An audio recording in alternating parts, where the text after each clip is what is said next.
This episode is made possible by our generous patrons.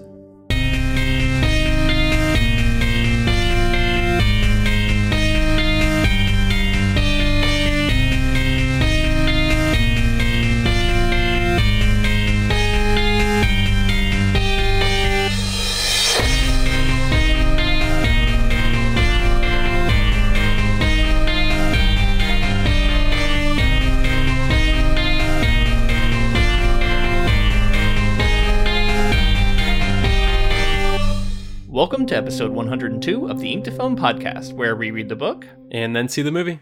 I'm Luke. And I'm James. And this week we discuss Barry B. Longyear's 1979 short story and Wolfgang Petersen's 1985 film of the same name, Enemy Mine.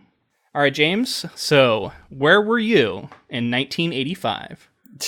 I was just a twinkle in my father's eye. Oh, the old twinkle in the father's eye, I see. Yeah. How many years pre-James is this movie? 8. 8 years pre-James. Okay, so this was the year I was born. So me and this movie, we're the same age. Nice. I have a feeling there's going to be people listening who saw this movie when it came out. And, that's awesome. But we're going to bring a more, modern look at it because we just both watched it for the first time for this project. Like, we didn't have that sort of nostalgia. I didn't watch this movie growing up. I was completely unfamiliar with it. I had never read the material, but I read it, this week for this project. So I'm coming at it fresh from a modern perspective. However, all that being said, I could still appreciate the 80s-ness of it and feel a nostalgia for it. Mm-hmm. Yeah, I mean, having seen the things that, satellited this project, like other 80s films, things from that era, young Dennis Quaid, all of this stuff, it definitely makes you nostalgic, but I can see why people, because I realized when researching that there is there's a cult following for this. Yeah. And it's kind of this forgotten nostalgia gem for people who did see it back when they were kids. Right. And I could pick up on a couple things, like why it's still remembered fondly by some people today, and B, why it maybe wasn't a huge success at the time too. Right. Because in many ways this movie was sort of ahead of its time, which we can get into as sort of a lot of the themes that are going on there. But in other ways, it's also sort of clumsy and maybe isn't perfect in its execution of these ideas. I sometimes when I think back about the 80s, it seems like it's such a long time ago because that's when I was born. There was definitely people pushing the boundaries and trying to talk about race and talk about social issues at the time. You know what I mean? So when I say that things are ahead of their time, I don't want to act like this stuff wasn't going on, because it was, and it has been for a long time, obviously. But in sci-fi in general, it feels to me from the limited bit I know about sci-fi and what I've been studying through this podcast, this feels like it was ahead of its time, I guess. And I guess I'm just not 100% certain when I say that, but I get that feeling. Plus, it was written in 79, not 85. So that's even more important to think about. So it's actually a little older. So a couple things I want to get out right here at the beginning. I really could feel maybe the influence, or maybe just something that I have nostalgia for from seeing so much of this kind of stuff. But whether it was the story or the sets or the costuming, all this stuff really felt like a long episode of Star Trek, or a classic Doctor Who episode, or something like that. It feels like the morality tale is built into it, it's baked into it. And then there's allegory, and like you were saying, there is sci-fi does have allegory, usually. Yeah. Almost, I would say, always. I mean, you look at things like The Day the Earth Stood Still, or Godzilla, classic Godzilla. This stuff is all just straight up allegory for what's going on during that time period. And it's a way for people to, I think, cope with the things that are going on during that time, and also escape them in certain ways. So this, I think, very much so, especially with the 1979 being so fresh after Vietnam, I was getting a lot of Vietnam vibes, maybe like some like seeing somebody as an other, and then realizing they're people as well, and coming back from the war and being changed, and the people back home feeling certain ways. I wasn't even thinking about Vietnam War. That's a good point. That would have been right around that time. Yeah, and absolutely thinking about race and sort of demonizing the enemy and seeing them as inhuman. And so, yeah, this is a heavily allegorical movie and story. And I think we're going to try and tackle this a little differently than we've done other combo projects in the past. I think we're going to kind of bounce back and forth between the two. We're going to talk a little bit about the novella, a little bit about the movie, maybe make some comparisons throughout, mostly because up until the third act, it's largely the same, with some minor to middling differences throughout, which we can get into. But rather than go through the entire plot of the novella and then get into the film, which is going to be largely the same, that feels kind of redundant. So I think we're just going to bounce back and forth between both. But before we get into plot-heavy stuff and spoilers and all that, even though this movie's obviously very old now, I think there might be some people who are checking out this episode curious, like, what is this film? I've never heard of it. Is it worth checking out for me if I have a passing interest in old sci-fi cinema and stories?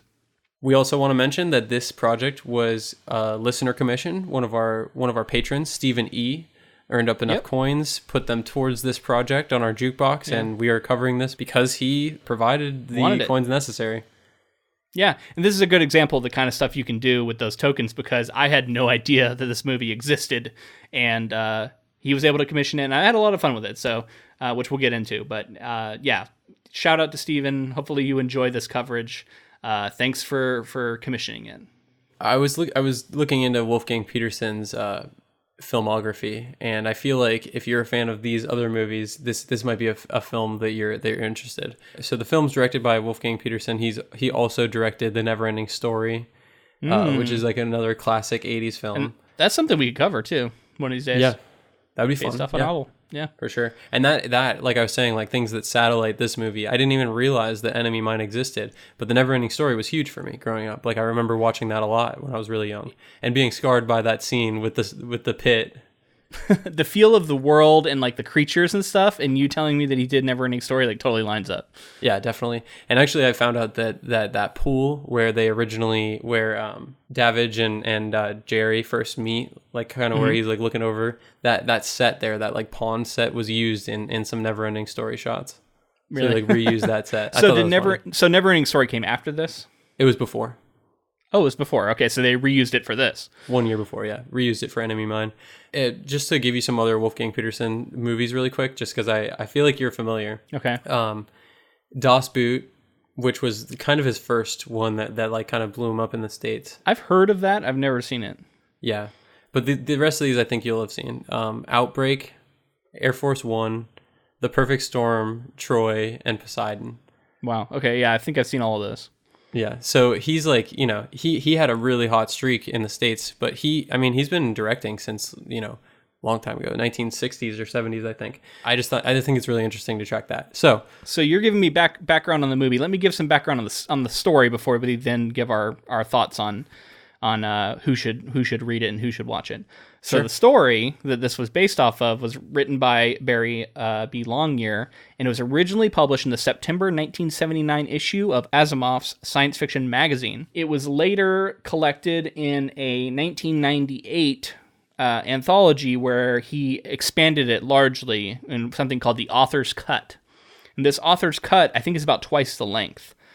We made the decision not to read that version and to read the original that was published in the magazine because that was the basis for the film. And since we're looking at the adaptation, we wanted to go off of the material they had, not what they didn't have, obviously. When this story came out, it won the Hugo Award for Best Novella in 1980 and the Nebula for Best Novella in 1979. And Barry B. Longyear won the John W. Campbell Award for Best New Writer. And I believe all three of those things has only been done like in the same year since, in last year, by Rebecca Roanhorse in 2018. So it had been a long time since somebody did all three. Wow. But he did it for this. So this was a well-regarded story in the sci-fi community. You know what I mean? Like people read this and liked it, and it was talked about, it won awards, and got adapted. And so now that we've kind of set the stage, what did you think of the novella? Let's start there. First of all, I didn't know what to think at all going into this project. Yeah. And I was kind of although I looked at the poster for the movie and I was like, okay, right. I was like, I kind of wanted to get like some frame of reference. So I was like, looked at it and I was like, okay, I think I know what kind of movie this can be. Yeah. And you read it before you saw the movie? I read the short story first. Yeah. Okay. I was surprised at how character driven it was. I was kind of expecting it to be more of like an actiony read, maybe more like thriller-ish. With like something along the lines of like Predator or something like that, where you're like, there's an alien enemy and you guys are fighting and trying to figure your way out of there. I also didn't know what to make of the title, which I want to talk to you about because there's some other interesting details that go along with that. Okay, yeah, that's actually I don't know much about the title, so I'll be curious to hear that. I found the novella pretty moving in a surprising way. I there were times where I felt invested, like deeply invested in this survival story, and I was charmed by the relationship that formed between him and Jerry. I, in general, found the story, the novella, to be more emotionally rewarding than I found the film to be. That's not to say I didn't have fun watching the film, but if I were to, depending on the person, and if you're looking for the more like emotionally connecting, in my opinion, the story that's going to connect you more emotionally, I would point you towards the novella because I thought it was really effective at that, and I could see why it was well regarded at the time. Yeah, I mean, I definitely agree with that too. The way that the story plays out, like I said, in so much more of a character driven way, and we're getting to see the two sides understand each other instead of trying to kill each other constantly. Yeah. And the basic premise of this, by the way, which I think is, for people who don't know, is essentially a human and a Drac, which is the enemy of the humans, are fighting each other like two pilots, and they essentially blow each other out of the sky and both crash land on this planet and are trying to kill each other on the ground outside of their ships, and then they have to work together to survive this alien landscape, and they slowly over time start to learn about each other's cultures and language and species. And let's leave it at that for now, and then we'll get more into it. But that's the premise, that's the setup, and both the novella and the film follow that.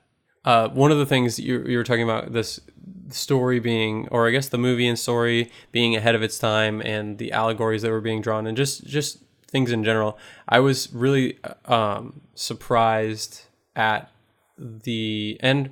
I think I'm not an expert on this, and I think it was handled well. Just gender identity in this with the alien. Yeah, there was it pronouns throughout.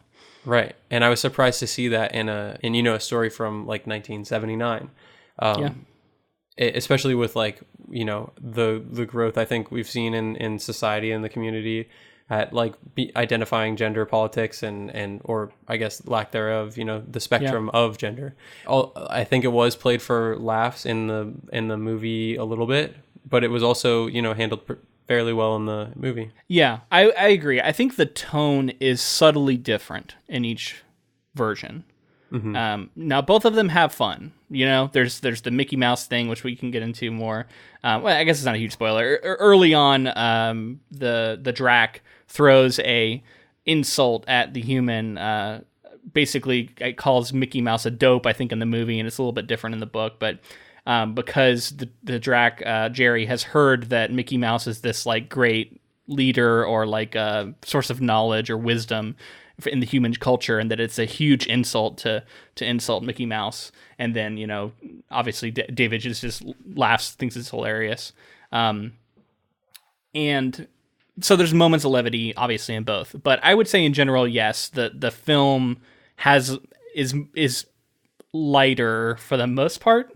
Until at times it gets weirdly dark. That's just something we can talk about. And I don't know. I guess it just depends on what you're looking for. But in a way, it feels like the novella takes itself more seriously, whereas the movie's kind of having more fun with it.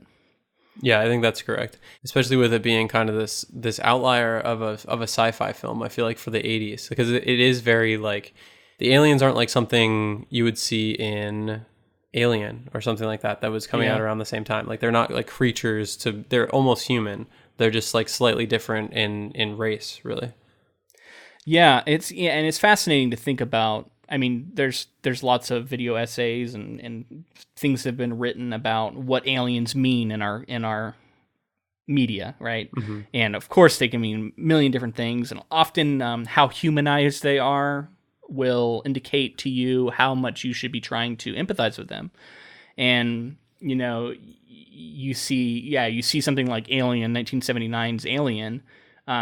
Which is obviously a horrific monster meant to frighten us, barely recognizably humanoid in any way. Whereas then you have like E.T., which has these huge expressive eyes and has like almost an old man face when you look at it, and is supposed to be kind of cute. And even though it is alien, you're supposed to connect with it emotionally. And then you have something like this, where obviously it's kind of an in-between, I guess, because they did a pretty good job of making it look pretty alien, and with like these kind of expanding sacs on the face, and the alien design overall was very humanoid and very recognizable too, that you're supposed to say, okay, not that different but not that different. Mm-hmm. That makes sense. Yeah, definitely. I also kind of was thinking about, like, I wonder how problematic it can be seen just looking at this story and seeing the because I mean, I think there's very clear like race relation things going on. Absolutely. I wonder how problematic that the line that they're towing is with it. Like, they're kind of poking fun at the other cultures sometimes, and then they're also like, is that the artist making a commentary on how they feel about another culture that they don't understand or something like that? Yeah. I don't know.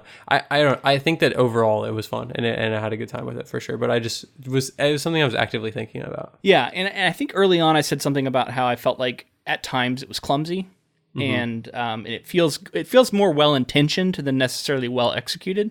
Right. And yeah, because ultimately when you start to think about it, the idea of like the actor who plays Jerry is a black man.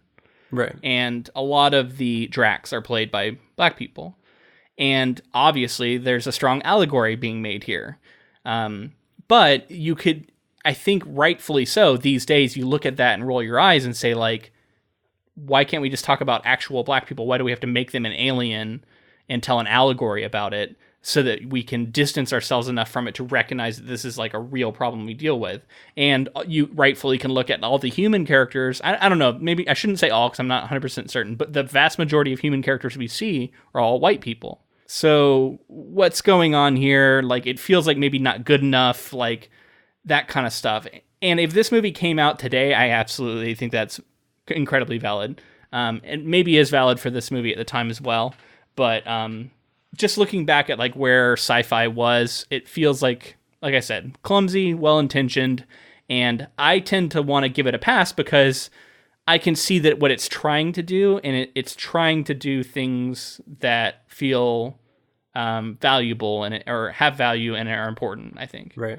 And I think that we've kind of said that about other projects before, just their heart being in the right place. But with that, let's kind of answer the question we set up a long time ago. Who do you think should see this? I was mentioning, people who are fans of like the Never Ending Story. Other movies that come to mind are like Willow or like The Goonies, like a lot of those like 80s films that are like a kid can enjoy. I think an adult can get some enjoyment out of it for sure. If you love like 80s movies, like for the fact that they're 80s movies, I think you'd be into this movie. I agree with that. I don't think anyone should feel like, in my opinion, I don't feel like you're missing out if you haven't seen this movie. You got to go watch it. No, I wouldn't say that. We'll get into it, but there's a lot of cheese, a lot of things that don't really hold up.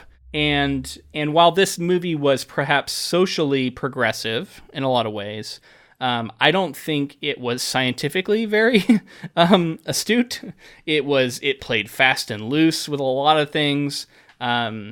Maybe more so in the film probably than in the novella itself, but it doesn't feel like a very science realistic kind of thing. So if that's what you like in your sci-fi, you're going to be disappointed by this, which we can get into. But yeah, so I guess saying all that, if you're interested and maybe you're a big fan of Dennis Quaid, then you could check it out. Young Dennis Quaid, giant Dennis Quaid smile, the usual thing you get from him. I had fun with it, and the character, right. The creature design of these little beings on the planet itself were fun.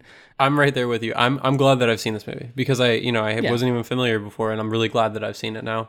Because it is just like that other movie in my repertoire now that I can pull and think about, because they went for it. Like they did it with the landscapes and the spaceships and a lot of like the costuming, and like you said, the creature design is, I think, really cool. The prosthetics that are breathing and the mouth. One of the hardest things I feel like in monster movies or aliens or whatever, anything you're doing with prosthetics is to like make the mouth look interesting or different than just a human mouth.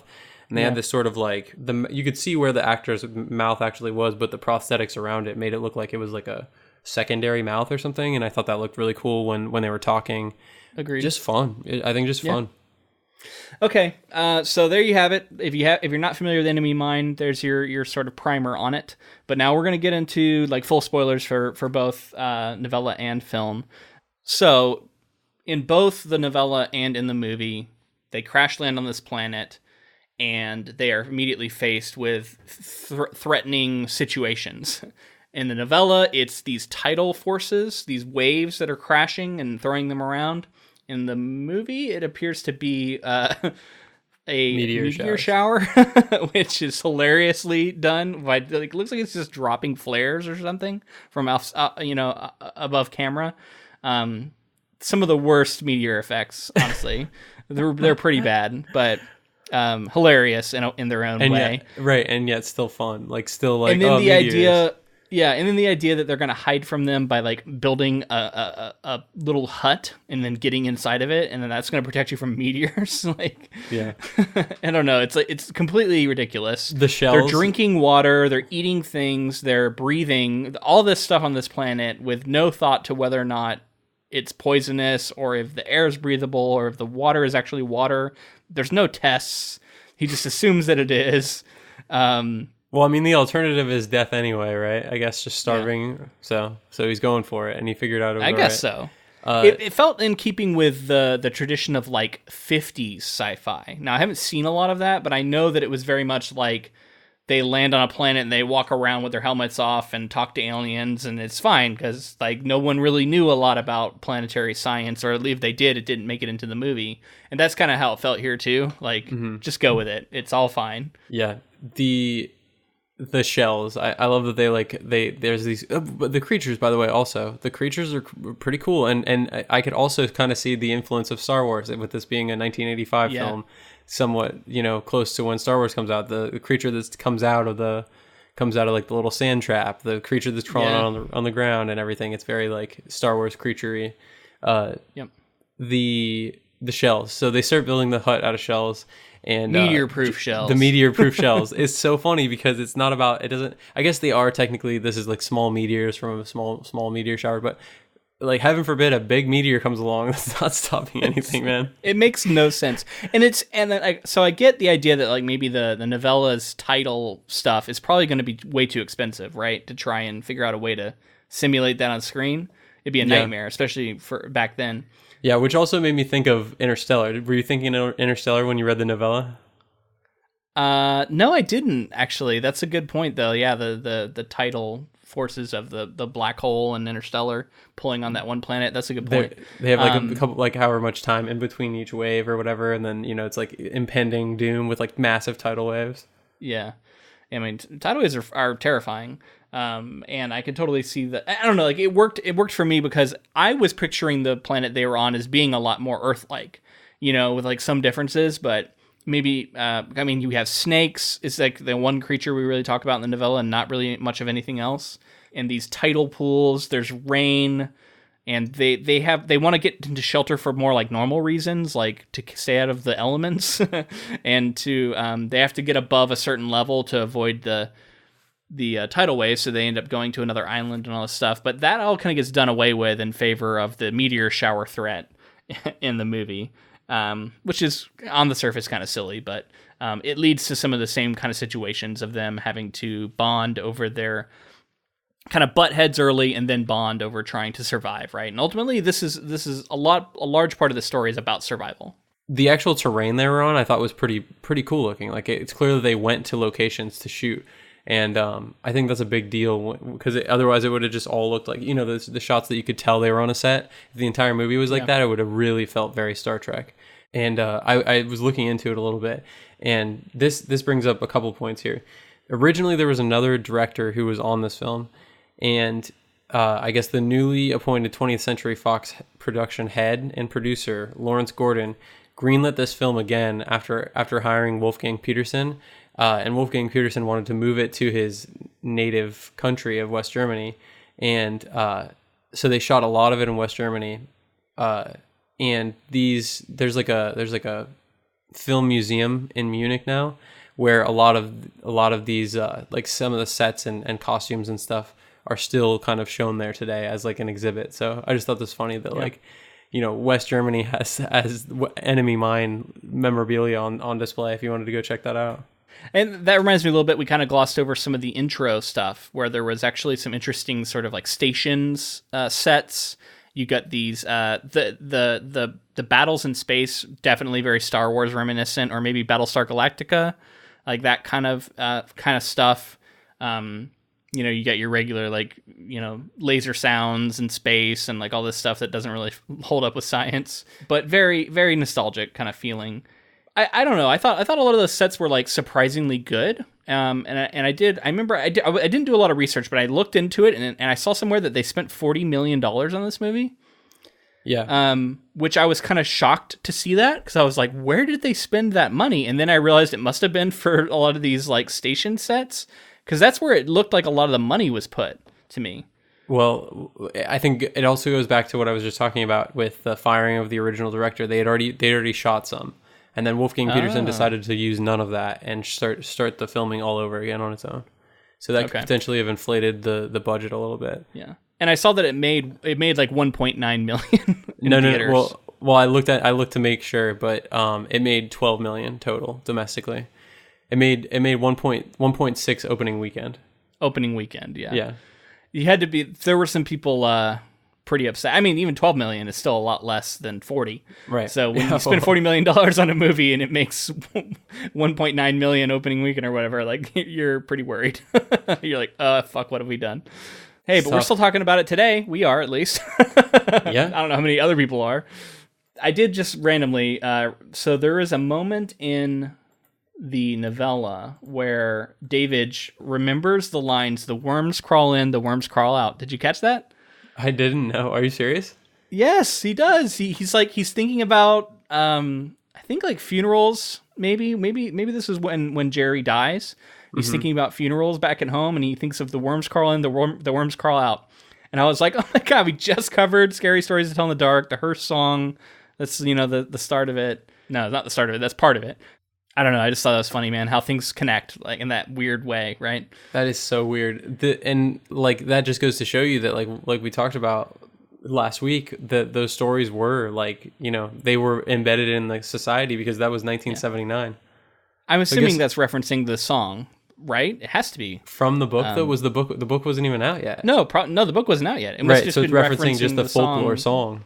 Exactly. Yeah, that's crazy. Yeah. That's awesome. Anyway, so that kind of skipped ahead a little bit, but let's focus on the movie. We get the sand trap, the quicksand, the tentacle, and I was shocked by how bloody that scene became, and how frightening that actually was when the creature came out. And like I was impressed with this creature design. Was pretty astounding. Right. Yeah. I was pretty shocked about it. I was like, God, they really went in with the creatures, and like the prosthetics and everything looks good. So you're talking about when they've already started to really like try to understand each other, teaching each other their languages, some little tidbits about their culture here and there. And so, he falls into the sand trap and he starts calling out for Jerry to help him. David falls into, and he's calling for Jerry to and he comes over like a hero, like Han Solo with the Sarlacc pit in Star Wars, and they're like, and like literally shoots the thing off his leg, and it really was just like the Sarlacc pit, which Star Wars and Sci-Fi, I'm sure that at this point they were like, we got to do some Star Wars stuff. Absolutely, and that was the shells that they found that are meteorite proof. But that is a scene that doesn't exist in the novella. I think in the novella it's more escaping a wave together, and I think Jerry puts him inside of his little capsule and is able to save him that way. Regardless, Jerry saves his life, and that's kind of an important moment. And I just like how, to me, the book was also very focused on language and how it changed over time as they started to be able to speak each other's languages, and understand each other's cultures. And there was a lot of change in the, like you said, a character study in a way. There's a lot of change in the narrator of the story in David and how he talked about Jerry and how he talked about the culture. And it went from these early on using slurs and being very dismissive to being very understanding and to being proud of what he understood about its culture, and using that to connect with us, and show us the understanding that this character is gaining through cohabitating this planet.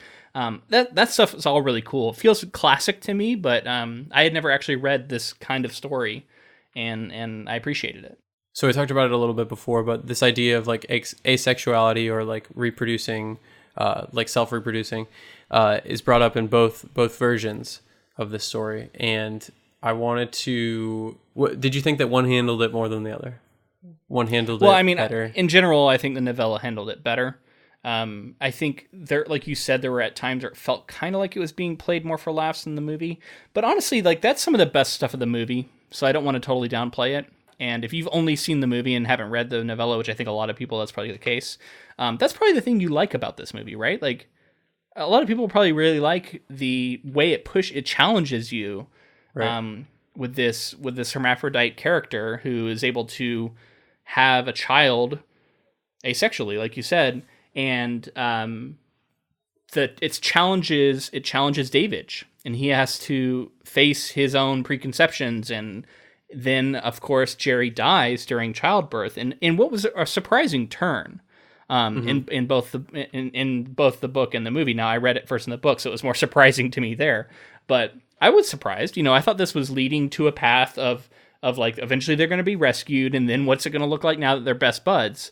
Right. But instead, Jerry dies, and all of a sudden, David has to raise its child, and that was a surprising turn and a touching one. And I like how David at first was like, "I was friends with your parent. I wasn't friends, I have no attachment to you." Right. And he just wants to, but then of course he comes around. There was a dark moment where he contemplated killing the baby as well, right? Yeah. There was lifted a stone, I think, and all this, yeah. So yeah, just this, and it, you can understand that too. It was one thing with Jerry when they were both able to work together to survive. Now he is at a disadvantage because he has to take care of a child, a baby, whilst also surviving. And that which just he knows goes nothing to show, about. Exactly, and it goes to show the bond that he shares with this person who's no longer there, of a different, alien. There's an alien race to each other. I found that really touching, and it's something that I think was kind of omitted from the film, if I'm remembering correctly. Remind me if I'm wrong, but he would repeatedly go to Jerry's grave and talk to it and talk to it about its child, and really it was like going to an old friend and just catching up, and I found that all really touching, that was how strong their bond was, right? Yeah. And I think we don't get as much of that in the movie, if I'm not remembering incorrectly. At one point he spoke to it at the grave, and I think that was really the only kind of reference to that happening in the book. In the film, yeah, they were trying to keep it under 2 hours, I'm sure. So they were trying to keep the plot moving. So that was probably their one moment to kind of show like him talking to his deceased friend. And the payoff of that in the book I thought was good, and that was the Zamich, the child, going up and removing the rocks to find the hand of Jerry, and then saying, I needed to see that my parent was a person and not just a pile of stones. This meant nothing to me up until now. Right. And I thought that was a cool moment because up until that point, like David, who is called Uncle, is the only other person that Zamich has ever interacted with. And the idea of this other Drac, who is its true parent, was a challenging one. And you could have spent a lot of time dealing with this, but actually the novella moves through it pretty quickly, efficiently, I would say. And yet still engaging with it. And we get like talks of philosophy. There's some interesting kind of banter back and forth about that. And it's to show that this child is precocious, growing fast, mentally growing fast as well. That is also another point where it diverges, right? Because the Zamich in the film never really gets above, I would say, like young child age. In a physical appearance, right. Whereas Zamich in the novella goes far beyond that. Well, yeah, Zamich ends up being like larger than Davidge, like and larger than Jerry was too. Right, and so yeah, that I guess the ending would have had to be a lot different. Or more the same, because it already is a lot different. So we should talk about where it starts to diverge. Are there any scenes that you definitely want to talk about with Davidge and Jerry together? Yeah. So they're in the cave, and there was the football moment in the movie, which was kind of funny. It felt kind of odd, like it felt like it didn't fit. It felt like kind of shoehorned in there, in a way, and also kind of odd because like sci-fi fans in the 80s are definitely not your target audience for football references. Right. I can't imagine. Obviously there's exceptions to that, and I think nowadays there's a lot of that. But at the time I was like, how many people who are watching this movie are glad to see a football reference? But that all being said, I thought it was pretty cute, and it was a fun moment. But that also reminds me a little bit of the difference in the characters. I found Davidge when his first name's Willis Davidge in the book to be a more likable character in general. He felt more empathetic. He felt maybe not as much of an asshole at the beginning as he was in the film. But all that being said, I still liked him in the film, and I still think it was done for a reason. It was to show the change. Right. And especially once he had changed, you like him more. I think they put the work in the beginning to really make you see like this guy is a piece of shit towards this other race. Like David, all he has is the only place he has to go with the relationship is up. And so like how far the gap is between those two things.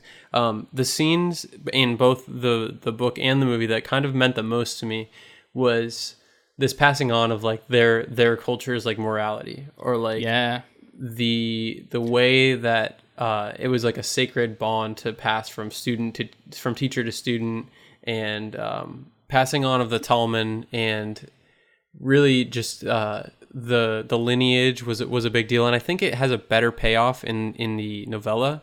I really felt like that was a powerful payoff in the novella, and setup. I think it was set up better too in the book, because in the novella, Davidge overhears it reciting its heritage, and he requests, I think, can you teach that to me? And it says like, I only later learned that this was a huge honor. And the Drac was obviously, Jerry was excited to teach him its lineage. And so that was, I think, like a more powerful moment than what we got in the film, which was instead Jerry saying, I'm going to teach you this. It's an honor I'm doing for you. Right. And David being kind of resistant, but then kind of relenting and going, all right, go ahead. And so that's just a very different dynamic. Right. And I will say that in the story, the way that it's presented is they mention it and they say, all right, you're going to learn this. And then in a short period of time, we're told that Davidge was able to learn this. And I think that there is that moment in the movie where he says that he's going to be reciting it all winter in order to comfort Jerry. And so it kind of made more sense that like he was learning it over a winter versus like however much time it was in the novella. That was one thing that I think that they did like kind of explain the idea that he would actually know it all, but then we don't even see him recite it at the end of the film, right? Yeah, we you're just right. hear that he says it later to the council or whatever. So it sounds like we really need to talk about the divergence of this story, because the novella and the movie end very differently. So let's go ahead and talk about how the novella ends, and we can kind of engage with that, and then we'll move on and talk about the film and how it ends. Right. So in the novella, they decide that they're going to go after this ship they see fly and land somewhere, or they think it lands somewhere, and they're like, we're going to go that direction, we're going to try and, find your people. David just is saying to the Drac or my people, whoever it is, and we're gonna get off this island. We can't just live here forever. And so they go together on this journey, and along the journey, David falls into a hole and breaks his leg, and tells Zamis to go ahead without him, and it was Jerry at this point, send right? back Or no, help. the very, very end. No, Zamis, yeah, at the end. Right. Yeah. Yeah. Is And it, so by the Zamis- way, isn't it Zamis. Zamis? Zamis. Yeah, sorry, Yeah. I'm saying Zamis, but it's Zamis, you're right. So it tells Zamis to go ahead without him and to send back help. Zamis says, okay, I'll do that, and leaves. And then it's like crazy because He's like blacking out. David's just blacking out. Then he gets picked up and he wakes up in like a medical bay. And I don't know, help me fill this in. So he's brought back to human society, told like, oh, I don't know what happened to Zamis. If you were with a Drac, it's with the Dracs now. Who knows? Right, and they were talking down about their like the Drac race, and immediately and talking about like you shouldn't associate with that kind of person with them anyway. Yeah. Even though the war's over, like still fuck them. Yeah, and this gets very on the nose with its allegory, where it's like it's kind of like you cannot like he literally hears the term dragger, I think, which is clearly very loaded and sort of supposed to evoke another term, and I think it's even spelled out. And after that direct thing, like it's like then further laid out, like it reminded me of these other slurs, and he lists them. Right. And that was where I was kind of wishing it was a little more subtle, just because. And sometimes naming things so specifically can almost take away some of the power of the story, in my opinion, because it doesn't leave as much room for interpretation. And it can feel more like a lesson is being taught to you, which no one really wants to feel that way. Right. So just in my opinion, that's one of the places where the novella sort of takes a wrong step, I think.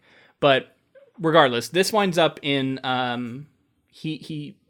David lives for a few years, I think, or definitely a long time, and then he goes back home to Earth to visit his parents. And when he's going home, he has this realization that like this doesn't feel right to him. This doesn't feel like home, and so he sets off on a journey to go to the Drac home world, and that takes a while. well, the way that this is all played out is that he's memorized the Talmud. Like he remembers like the heritage. He understands their culture. He understands like everything that's being said in their basically the Drac Bible. And then he goes to a publisher and is like, here, this is my manuscript for this for basically the Dracs like philosophy, and like there's people who would be interested in this because like the war was brought about because of the differences. It's a translation.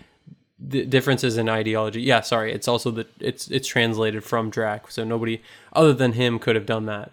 And the publisher is all smug about it, and like, who wants to read this? And I'm not going to give you the money he wants, and he wants this specific amount of money because he wants to use it to travel to the Drac home world, and then also potentially use some of that money, was what I was inferring, to start kind of this new society with this new society of Davidge and Zamis, having like an integrated world with everybody, everybody. That's definitely subtext, if so, because I did not pick up on that, but you might be right.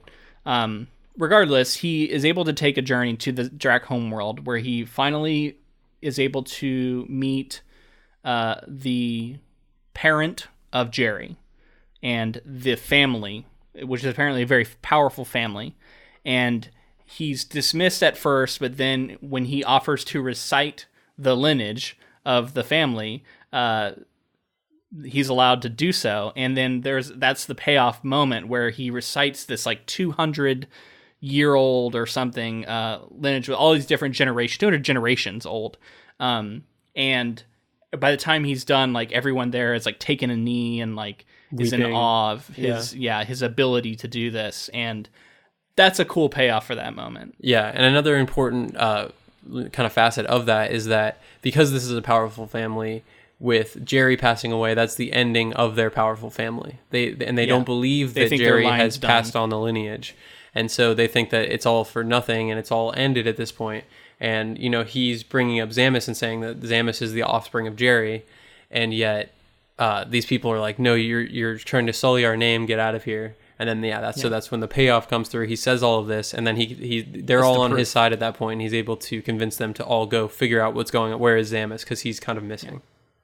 And so Zamis, they go searching for Zamis, and they find out that essentially Zamis has been sent to a rehabilitation center where they're doing some sort of forcible, and this reminds me of like the really terrible stuff that used to go on and still somewhat goes on today, where people were like being medically treated for being homosexual, right? Like that kind of stuff, exactly, and using like electroshock therapy and stuff like that.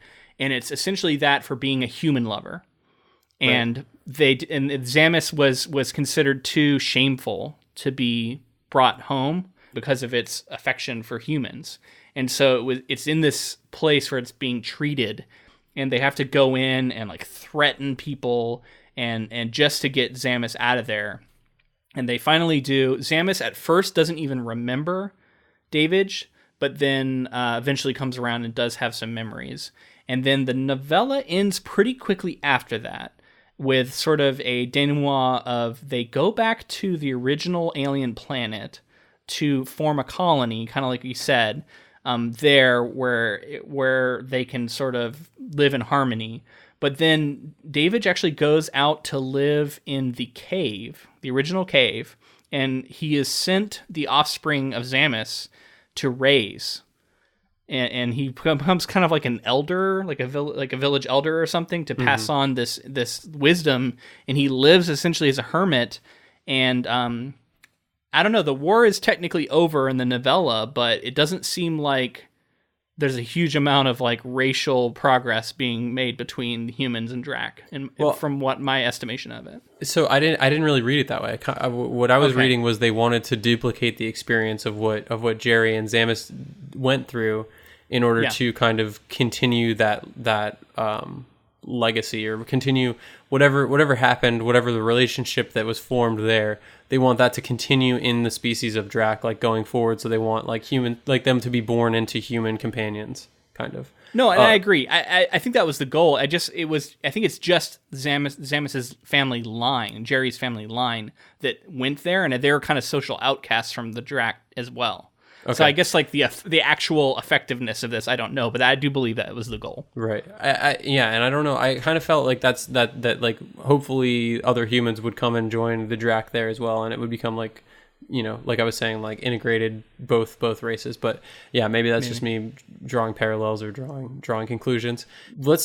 I think we've basically completely covered the novella at this point. I want to jump back. So what was your thoughts on it before we jump back to the film? Like, what was your thoughts on the way the novella ended? I was like you've said before, I was pretty surprised at the amount of the emotion that there was in this story. I did get invested, and I did, you know, I cared about both of the main characters, and I cared about Davidge's growth for sure. I was definitely like, oh man, I'm really happy to see like everything, you know, developing and turning out this way. And it's kind of like putting, you know, your own, like however you perceive the world, like hoping that like this kind of stuff always wins out, and like race relations can always get better, and you know, that kind of thing. But it was kind of a tragic end for him, though, that he's essentially alone with, you know, the occasional mentee that gets sent to him in this cave, and seems like he doesn't really feel like he has a place anymore. Yeah. I don't know. I guess there was some tragedy there. And then the idea that like Davidge and Zamis didn't have this like At least we didn't read about this long relationship between the two of them, and it felt, I don't know, like, because at the end I think Zamis is like staying in the colony and not coming out to the cave, and David is saying like, hey, Zamis should come out here and visit me sometime. So I don't know, like it felt like that wasn't even ever, they never really got that bond back. I feel like I got a happier ending out of this. For some reason I didn't take it as like, oh, he hasn't seen Zamis in such a long time. I took it as him being like, it's a regular thing for Zamis to come over here, so tell him to come see me sometime, like, as in like, yeah, it's something that is happening consistently. But yeah, I don't know. And then yeah, I think I don't think that he felt as much like an outcast as it was him making the decision to say like, this is important enough to dedicate my life to. Like him saying like this, like the continued coexistence of this species is a worthy cause for me to just focus on only that or something. I don't know. I kind of just saw it as a little bit happier, but I can definitely see where you're coming from. I think it's both, and maybe it depends on like how you're feeling that day when you read it, right. What you'll focus more on. But you're right. Let's bounce back to the movie now because it's way different. Right. Now this gets back to... I did a long time kind of explaining everything that happened in the novella, so I'm going to put it on you. You're gonna recount the ending of this movie. Okay, so this goes back to what I was mentioning with the title before. So I was confused by the title, Enemy Mine. It's like enemy of mine, enemy, you know what I mean? It brings to, like, are you saying, like, because that's I think clearly as far as how it's written, I think that's what you're led to believe is enemy of mine kind of thing. Yeah. Now, I read that author Barry Longyear reported at a convention that the studio insisted on adding a subplot involving a mine, thinking the audience would not realize that the mine in the title was possessive, as in my enemy, rather than an object. Yeah. So they literally took and made a mine where they had them working in a mine. I don't even know if they mentioned as slave labor, which again, the scavengers, which we haven't talked about yet, but yeah. So an additional thing they added was the scavengers. That's kind of where the stories diverge. So yeah, David goes on like a quest to just say like, if we don't go searching, we're never going to get out of here. We're just going to stay here forever. And at this point, he doesn't realize that Jerry is pregnant. That's why it's not interested in traveling and going exploring and things. So he goes out, finds out that there are people of his race, humans, who are killing Drax, and enslaving them, and he finds like dead bodies, and so he's like frightened by this, and he's like, oh god, I got to go back and make sure Jerry's okay. Gets back, that's when Jerry reveals that it's pregnant, and things play out from there, kind of in the same way. Zamis is born. Jerry passes away. Zamis basically gets curious about wanting to see a Drac, right? Isn't that what leads Zamis to go and investigate? Yeah, so the relationship is built there again, in the same way Davinch is raising Zamis, and Zamis, eventually is like goes exploring when it's grown up a little bit. It's not a baby anymore; it's more of like a toddler or maybe a young child.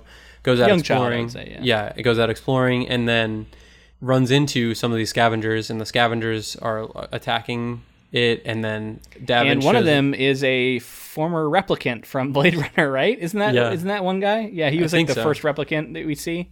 I think so. I want to say it is.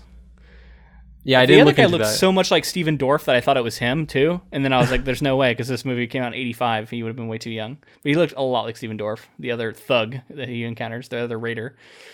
David shows up, saves the day, shoots this guy through the throat with an arrow. It's pretty badass. They go back to random brutality in this movie at times. Yeah. They go back, and this is like he's shot also at that point. He's shot and like falls into like a pit somewhere off to the side. And this is again kind of the same scenario. He wakes up. Well, and the raider takes Zamis and leaves, and he's left for dead. Right. And so Zamis has been taken to the scavenger camp or whatever. Davinch wakes up in a kind of like a, what would you call it? I think it's the same like station, like space station that he was on before. I think, right? Or they're incinerating. They're burning bodies. Oh yeah. Like he's about to be. I thought they were just like ejecting them into space. Oh, maybe that.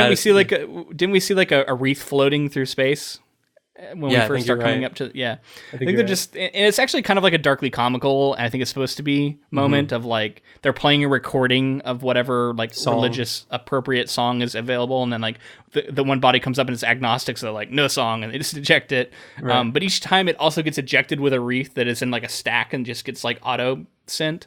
So I don't know, it felt almost like it belonged in a different movie, but it was enjoyable, I guess. He goes crazy. I think at that point he does go to a medical facility and they like fix him up. Yeah, well, so they think he's a dead body, but then they like open it up and they go to take the talisman thing from around his neck, and he wakes up and shows that he's alive. Right. Yeah. Anyway, and then he goes and gets treated, gets a good shave, gets a haircut. So he's like kind of back to his classic look from the beginning. And then he eventually is just like, I'm going down back to the planet, and forces his way onto a ship. Blasts through the ship, potentially killing thousands of people. I don't know how their how their systems would handle that after the wall's been blown out of the space station. Don't worry about it. He flies down to the planet and gets to the camp. Goes on a one-man stealth mission into the mine. Yeah, the enemy mine, if you will. He gets into the enemy mine. And I just can't believe that they did that. I can't believe, because I was thinking during the while I was watching it, I was like, do they really put a mine in this movie called Enemy Mine? And then I found that he mentioned that at a convention later, and I just think it's so funny. It's so funny.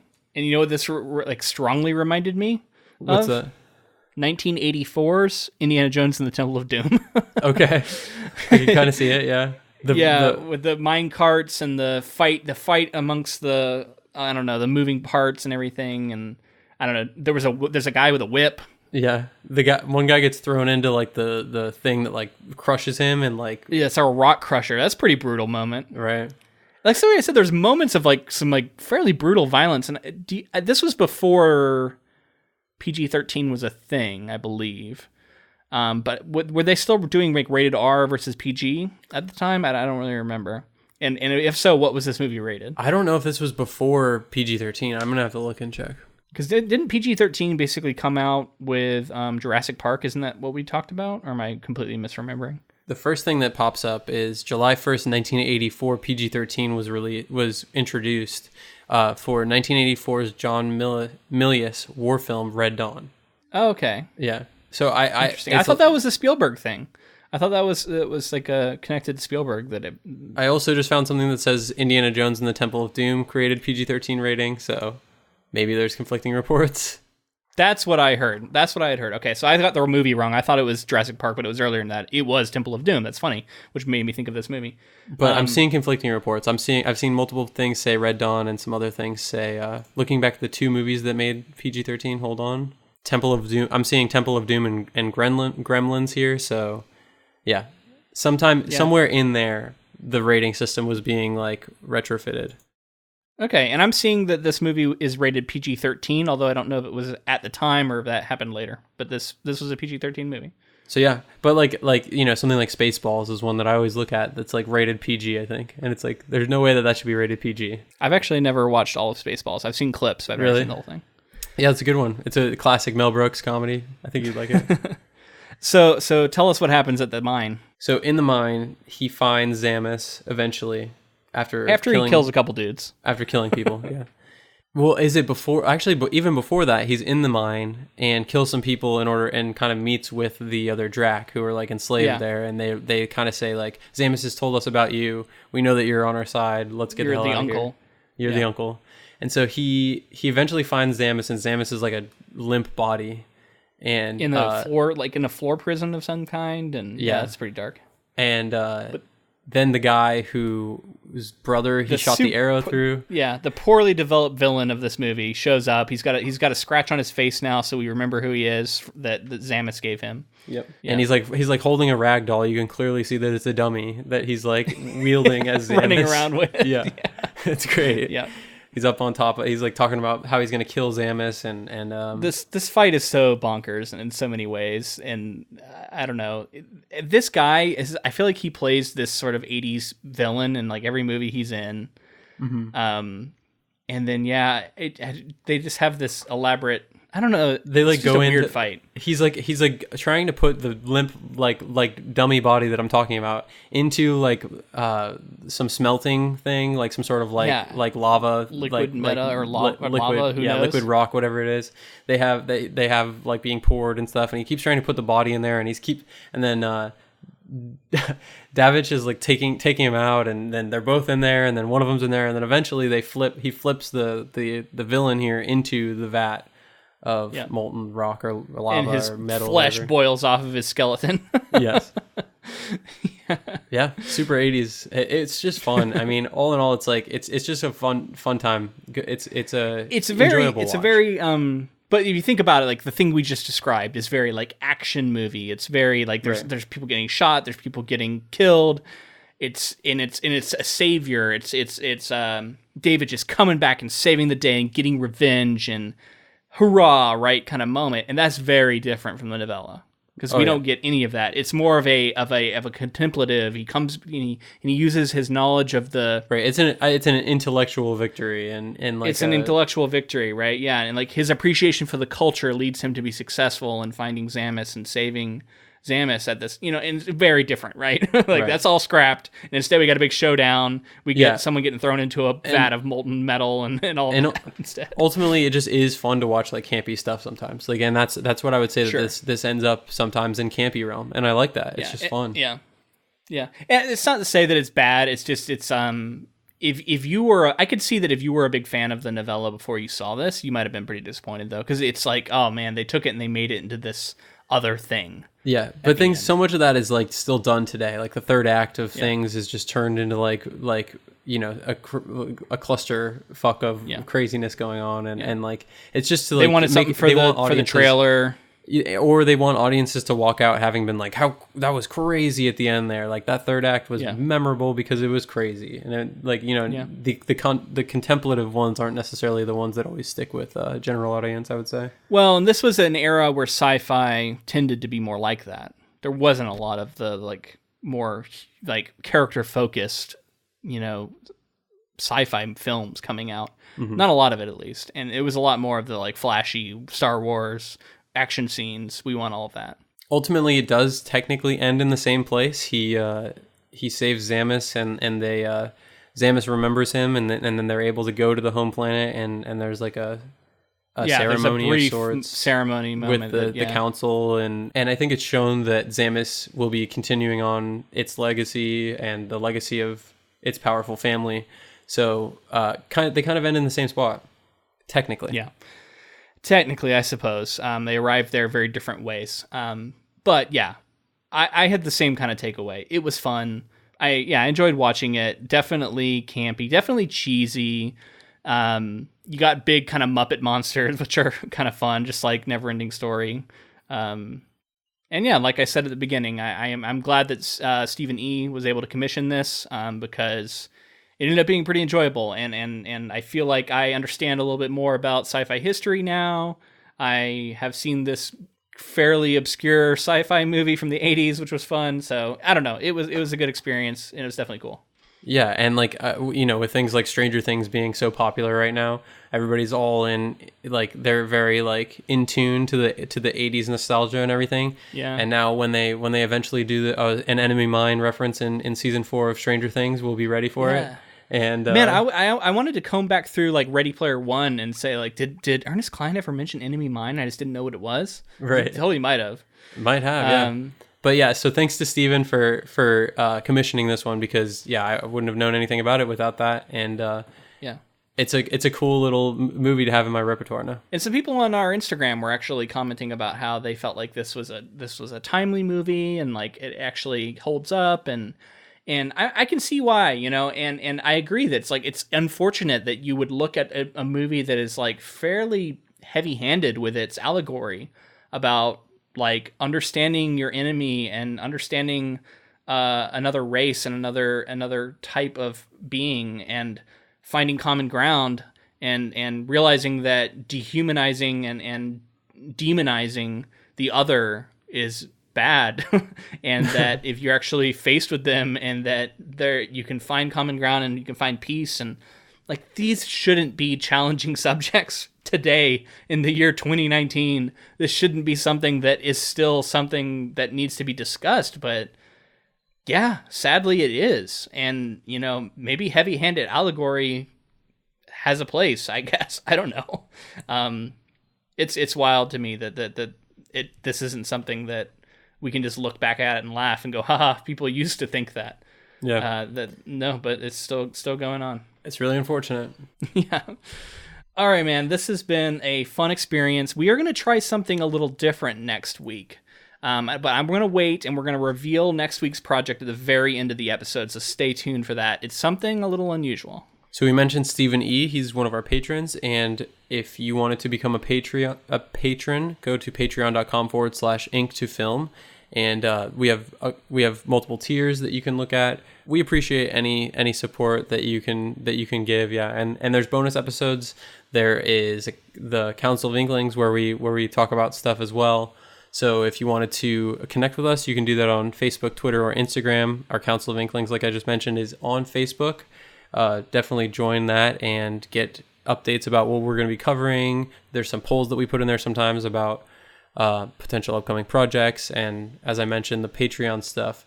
We typically we'll ask our patrons kind of what they're thinking, but with the Jukebox, that's also a great way to influence this podcast and decide what we cover next. Yeah, and speaking of, we need to decide what our bonus episode is going to be this month, our special Patreon episode, I should say. Haven't decided yet what it's going to be, but we'll be announcing it soon, I'm sure. And yeah, we do that every month, so absolutely check that out. Oh, and if you wanted to help this podcast out in another way, if you enjoyed this episode, please leave us a rating and review wherever you can online, whether that's on Facebook, whether that's on iTunes itself. That's incredibly helpful. Also, tell a friend. Let somebody know that you enjoyed this podcast, and hook us up with a new listener. That'd be awesome. We want to say thank you to Jennifer Delazana for providing our transcripts, and thank you to Ross Bugden for the use of our intro and outro music. All right, let's go ahead and reveal what our next project's going to be. The unusual project we have chosen. You want to do the honors? Sure. We're going to be covering 1937's Snow White and the Seven Dwarfs, the classic Disney film, and the Brothers Grimm stories. So I'm really looking forward to it. Very different, source material and adaptation, and an animated film. I love animation, so I'm excited to dig into this one. Yeah, it might come as a surprise to our listeners, but we're gonna try it. It's something unusual for us. Children's animated film, but those Brothers Grimm stories are reportedly quite dark, and I've never actually read it, so I'll be interested to read that and to dig into some research, and hopefully it'll make for a fun episode. So we hope you join us again next week. If that's not really your bag, though, we are going to be covering Stephen King's It. We're going to go back and watch the original miniseries prior to Chapter 2 coming out. So we're going to have some Stephen King content coming up soon. But this was fun, and until next time. Thanks for listening.